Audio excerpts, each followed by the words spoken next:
Bismillah, alhamdulillah, wassalatu wassalamu ala rasulillah sallallahu alayhi wa alihi wa sahbihi wa sallam. Musidɓe, assalamu aleykum wa rahmatullahi wa barakatuh. Barakallahu fikum wa ahsanallahu ilaykum.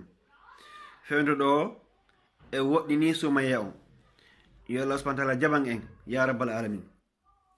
Enen fof yen andi sappo sakkitiɗe ɗen e lewru sumaye ɓuri moƴƴude. An jiyaɗo Allah on, mi wasiyoto hoore an, mi wasiyoma ɓeydugol dewe ɗen, wakkilegol ko dewe, surtout jemma.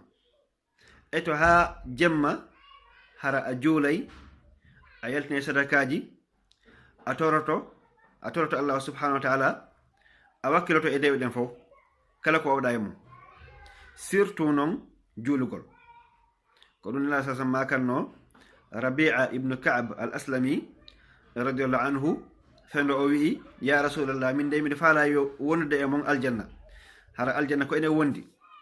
Nela sasam makani mo a'inni ala nafsika bi kathrati sujud, a'inni ala nafsika bi kathrati sujud, wallan e hoorema e ɗuɗɗingol sujuduji, yani sujja ko ɗuuɗi, yani juula ko ɗuuɗi.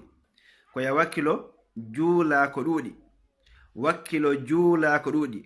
Si a faala wondude nera sasam aljanna, ɓeydu julde ma nden, wakkilo ka julde moƴƴa non, ka farillaji e ka nafilaji fof.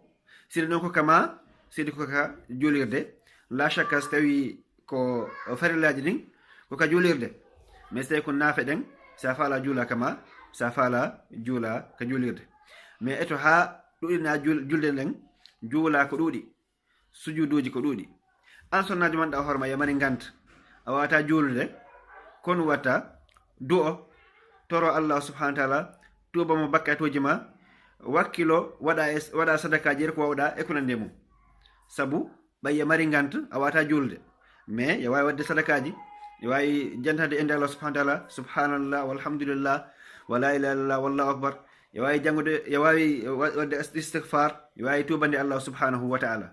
Awa yen fewndi e waktuji ɗanɗa hoorema, no duwa neɗɗo be no duwa wakkilade, no duwa ɓeydude dewe makko ɗen, o anda fenɗo ni ko waktu manɗa hoorema yen tañƴini hawrodirgol e laylatul qadre. Awa noon ɓay ko noon woniri, fiya ɓeydu balansiji moƴƴere ma, fiya ɗuytu bakkatuji ma, tuban Allah subhanahu wa ta'ala, ɗuɗɗin julde, wakkilo ɓeyda yer ko wawɗa e dewe Allah subhanahu wa ta'ala.